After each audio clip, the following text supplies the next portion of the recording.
বাংলাদেশে বিপিএল পাশাপাশি নতুন আরেকটি ক্রিকেট লিগ গঠন করতে যাচ্ছে বিসিবি। বিসিবি বলেছেন, বাংলাদেশে টি-20 পারফরমেন্স ভালো করার জন্য নতুন আরেকটি ক্রিকেট লিগ গঠন করা হয়েছে। এই টি-20 ক্রিকেট লিগটি শুরু হবে ডিসেম্বর মাসের শুরুর দিকে।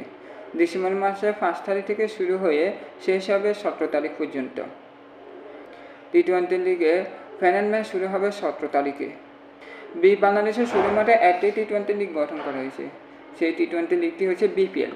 বিপিএল পাশাপাশি অন্য কোনো টি-20 লিগ গঠন করতে যাচ্ছে না, তাই বাংলাদেশের খেলোয়াড়দের বিপিএলের মাধ্যমে ভালো পারফরমেন্স করাতে পারে না।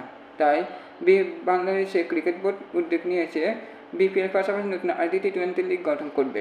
সেই টি-20 লিগ শুরু হবে ডিসেম্বর মাসের 5 তারিখে এবং শেষ হবে ডিসেম্বর মাসের 17 তারিখে।